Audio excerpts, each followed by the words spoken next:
Book my షోపై కేసు నమోదు చేశారు పోలీసులు. సన్బర్న్ షోకు టికెట్లు విక్రయించింది బుక్ మై షో. దీంతో మాదాపూర్ పిఎస్ లో కేసు నమోదు చేశారు. సన్బర్న్ కు అనుమతులు లేకుండానే బుక్ మై షో టికెట్లు విక్రయించింది. అయితే సన్బర్న్ షోకు సైబరాబాద్ పోలీసులు అనుమతి ఇవ్వలేదు. మరోవైపు సన్బర్న్ ఈవెంట్ కు ఎలాంటి అనుమతులు లేవన్నారు Cyberabad CP Avinash Mohanty. Book my షోపై కేసు నమోదు చేశారు పోలీసులు. సన్బర్న్ షోకు టికెట్లు విక్రయించింది బుక్ మై షో. దీంతో మాదాపూర్ పిఎస్ లో కేసు నమోదు చేశారు. సన్బర్న్ కు అనుమతులు లేకుండానే బుక్ మై షో టికెట్లు విక్రయించింది. అయితే సన్బర్న్ షోకు సైబరాబాద్ పోలీసులు అనుమతి ఇంకా ఇవ్వలేదు. మరోవైపు సన్బర్న్ ఈవెంట్ కి ఎలాంటి అనుమతులు లేవని చెప్పారు సైబరాబాద్ సిపి అవినాష్ మహంతి.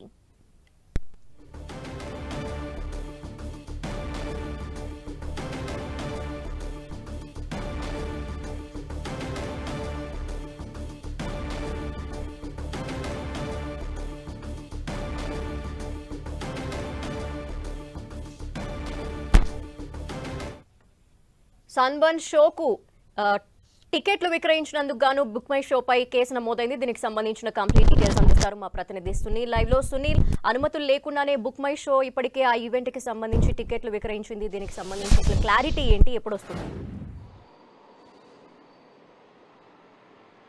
ఎస్, ప్రతి సంవత్సరం కూడా నూతన సంవత్సర సెలబ్రేషన్స్కి సన్బర్న్ అనేటువంటి ఒక ఈవెంట్ సంస్థ పెద్ద ఎత్తున గచ్చిబౌలిలో పెద్ద ఎత్తున ఒక ప్రోగ్రామ్ని కండక్ట్ చేస్తుంటుంది. 31st నైట్ రోజు మొత్తం కూడా పెద్ద ఎత్తున అంటే దాదాపు వేలాది మంది అక్కడికి వచ్చి ఎంజాయ్ చేసే విధంగా సన్బర్న్ అనేటువంటి ఈవెంట్ సంస్థ ప్రతి సంవత్సరం కూడా ఒక ఈవెంట్ని కండక్ట్ చేస్తూ ఉంటుంది. అదే తరాలో ఈసారి కూడా ఆ యొక్క ఈవెంట్ని కండక్ట్ చేస్తుంది అనేటువంటి ఒక నెపంతో అటు ఇప్పటికే బుక్ మై షోలో టికెట్ విక్రయాలు కూడా జరుగుతుంది. మరోవైపు పోలీసులు మాత్రం సన్బర్న్ షోకి ఇప్పటివరకైతే ఎలాంటి అనుమతి ఇవ్వలేదు. దానికి సంబంధించిన ఈవెంట్ నిర్వాహకులు కూడా ఇప్పటివరకైతే పోలీసుల దగ్గరికి ఎవరు రాలేదని మాత్రం ఇప్పటికే సైబరాబాద్ పోలీస్ కమిషనర్గా ఉన్నటువంటి అవినాష్ మహంతి వ్యక్తం చేయడం జరిగింది. ఎవరైనా ఈవెంట్స్ కండక్ట్ చేయాలనుకుంటే ఖచ్చితంగా పోలీసుల అనుమతి ఖచ్చితంగా తీసుకోవాల్సిందే.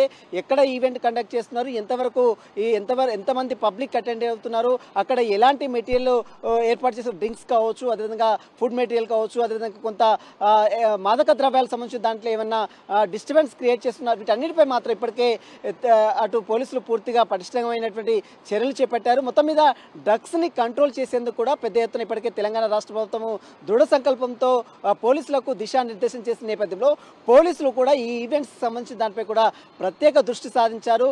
మరోవైపు సన్బర్న్ అనేటువంటి ఈవెంట్ సంస్థ ప్రతి సంవత్సరం కూడా దాదాపు గత 5 సంవత్సరాలుగా గచ్చిబౌలిలో ఉన్నటువంటి ఒక పెద్ద స్టేడియంలో ఈ ఈవెంట్ని కండక్ట్ చేస్తూ ఉంటుంది. కానీ ఇప్పటివరకైతే అఫీషియల్గా ఎలాంటి ఈవెంట్కు పోలీసులు అనుమతి ఇవ్వలేదు. కానీ వారు కూడా ఇప్పటివరకైతే అనుమతి తీసుకోలేదు. కానీ అనుమతి తీసుకోకుండానే బుక్ మై షోలో ఏకంగా టికెట్ విక్రయాలు జరపడంపై కూడా పోలీసులు చాలా సీరియస్ కావడం జరిగింది.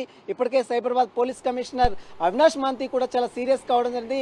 వెంటనే దానికి సంబంధించిన అధికారులపై చర్యలు తీసుకోవాలంటూ కూడా ఇప్పటికే అధికారులకు ఆదేశాలు జరిసిన నేపథ్యంలో బుక్ మై షో నిర్వాహకులపై ఇప్పటికే మాదాపూర్ పోలీసులు కేసు నమోదు చేసుకొని జరిగింది.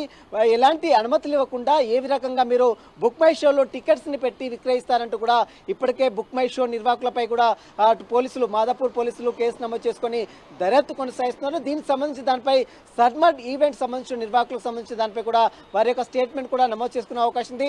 ఇప్పటివరకైతే ఈవెంట్స్ సంబంధించి ఎలాంటి నిర్ణయం కూడా పోలీసులు తీసుకోలేదు. మరోవైపు నిర్వాహకులు కూడా పోలీసుల దగ్గరికి రాలేదు. కాబట్టి ఏ రకంగా ఈ టికెట్ విక్రయాలు జరుపుతారనేది మాత్రం కొంత ఆశ్చర్యం అయితే కలిగిస్తుంది. దీనికి సంబంధించి బుక్ మై షో దగ్గర నుంచి ఇప్పటికే కేసు నమోదు చేసుకున్నారు. కాబట్టి వారి దగ్గర నుంచి వివరణ కోరిన తర్వాత ఎవరు మీకు టికెట్ విక్రయాలు జరపాలని చెప్పారు, వీటన్నిటికి సంబంధించిన ప్రస్తుతం మాదాపూర్ పోలీసులు మాత్రం అన్ని వివరాలు కూడా సేకరిస్తున్న పరిస్థితి మాత్రం కనబడుతుంది. నూతన సంవత్సర వేడుకల సందర్భంగా కొంతమంది బుక్ చేసుకోవడం జరిగింది. మరి వారికి సంబంధించిన పరిస్థితి ఏంటి? వాళ్ళకి డబ్బులు ఏమన్నా రిటర్న్ రావడం జరుగుతుందా? మరి బుక్ మై షో దీనికి సంబంధించి ఏమైనా క్లారిటీ ఇచ్చిందా? ఎస్, ఖచ్చితంగా ఇప్పటికే మాదాపూర్ పోలీసులు బుక్ మై షోపై కేసు నమోదు చేసుకున్నారు. కాబట్టి ఈవెంట్కి మాత్రం పోలీసులు మాత్రం ఎక్కడ కూడా అనుమతి ఇవ్వలేదు. కానీ అనుమతి ఇవ్వకుండా ఏ రకంగా మీరు బుక్ మై షోలో టికెట్స్ని విక్రయాలు జరుపుతారు? ఎందుకంటే ప్రతి సంవత్సరం కూడా ఈవెంట్ కండక్ట్ చేస్తున్న సమయంలో బుక్ మై షో ద్వారానే టికెట్ల విక్రయాలు జరుపుతూ ఉంటారు. కానీ ఈ సంవత్సరం మాత్రం పోలీసులు ఇప్పటివరకైతే ఎలాంటి అనుమతి ఇవ్వలేదు అఫీషియల్గా. కానీ బుక్ మై షోలో ఎందుకు టికెట్ల విక్రయాలు జరుపుతున్నట్టు కూడా ఇప్పటికే మాదాపూర్ పోలీసులు బుక్ మై షో నిర్వాహకులపై కేసు నమోదు చేసుకుంది.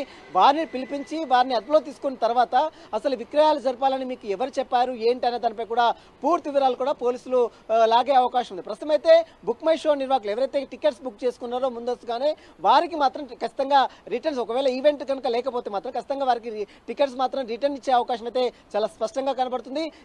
మొత్తం ఎంటైర్ హైదరాబాద్లో సిటీ కమిషనర్ పరిధిలో దాదాపు ఇలాంటి షోలు ఎవరైతే పెద్ద పెద్ద షోలు నిర్వహిస్తున్నారో ఆ షోలు నిర్వహించే వారు ఖచ్చితంగా పోలీసుల అనుమతి ఖచ్చితంగా తీసుకోవాలి. మరోవైపు అక్కడ ఎలాంటి మాదక ద్రవ్యాలు అంటే డ్రగ్స్ సంబంధించిన నిషేధిత పదార్థాలు ఎక్కడ కూడా ఈవెంట్లో కనబడితే మాత్రం అలాంటి నిర్వాహకులతో పాటు అక్కడ ఉన్నటువంటి వారిపై కూడా కఠిన చర్యలు తీసుకుంటామని మాత్రం ఇప్పటికే పోలీసులు కావచ్చు, తెలంగాణ డీజీపీ రవిగుప్తా కూడా అధికారులకు దిశానిర్దేశం చేసిన తీరు కూడా మనం చూసాం. కాబట్టి ఇలాంటి ఈవెంట్స్ ఎవరైనా కండక్ట్ చేయాలనుకుంటే పోలీసులు అనుమతి ఖచ్చితంగా తీసుకోవాలి. వారికి సంబంధించిన క్లారిటీ ఇచ్చిన తర్వాతనే పోలీసులు ఈవెంట్స్ సంబంధించిన దానిపై ఈవెంట్స్ జరుపుకోవాలంటూ కూడా పోలీసులు దిశానిర్దేశం చేశారు. ఇక మరోవైపు ఈవెంట్ ఎవరైతే 31st నైట్ 1 గంట వరకు మాత్రమే ఈవెంట్ మొత్తం కూడా క్లోజ్ చేయాలి. 1 గంట తర్వాత ఎవరైనా ఈవెంట్స్ కండక్ట్ చేస్తే మాత్రం అలాంటి వారిపై కూడా కఠిన చర్యలు తీసుకోవడం. 12:30 నుంచే వారందరూ కూడా ఒక సిగ్నల్ ఇవ్వడం జరుగుతుంది. అక్కడ పోలీసులు చేరుకుంటారు. 12:30 నుంచే వారందరూ కూడా 1 గంట వరకు సెలబ్రేషన్స్ అందరూ జరుపుకోవాలి. ఎలాంటి అంటే సెలబ్రేషన్స్ కి పోలీసులు ఎక్కడ కూడా ఇబ్బంది కలగజేయరు. కానీ 1 గంట తర్వాత ఎవరికైనా పబ్లిక్, కామన్ పబ్లిక్ కి, వాహనదారులకి ఎవరికైనా ఇబ్బందులు కలిగజేసే ప్రయత్నాలు చేస్తే మాత్రం అలాంటి వారిపై కూడా కఠిన చర్యలు తీసుకుంటామని మాత్రం ఇప్పటికే హైదరాబాద్ కమిషనర్ కావచ్చు, కొత్తకోట శ్రీనివాస్ రెడ్డి కావచ్చు, అదేవిధంగా రాచకొండ పోలీస్ కమిషనర్ సుధీర్ బాబు కావచ్చు, మరోవైపు సైబరాబాద్ పోలీస్ కమిషనర్ అవినాష్ మహాంతి కావచ్చు, వీరందరూ కూడా హెచ్చరికలు కూడా జారీ చేస్తారు. దానికి సంబంధించిన విధి విధానాలు కూడా ఇప్పటికే అందరికీ అటు వాహనదారులకు, ట్రాఫిక్ ఆంక్షలు కావచ్చు, మరోవైపు ఈవెంట్స్, పబ్ రెస్టారెంట్స్ కావచ్చు, బార్ అండ్ రెస్టారెంట్స్ నిర్వహించేటువంటి వారందరూ కూడా ఒక హెచ్చరికలు కూడా జారీ చేస్తారు. కాబట్టి సన్బార్ విషయంలో మాత్రం ఇప్పటికైతే పోలీసులు ఎలాంటి అనుమతి ఇవ్వలేదు. కానీ ఇప్పటికే బుక్ మై షోలో టికెట్లు విక్రయిస్తున్న నేపథ్యంలో వారిపై ఇప్పటికే కేసు నమోదు చేసుకుని పోలీసు మాత్రం దర్యాప్తు కొనసాగిస్తున్నారు. ధనలక్ష్మి. Thank you Sunil.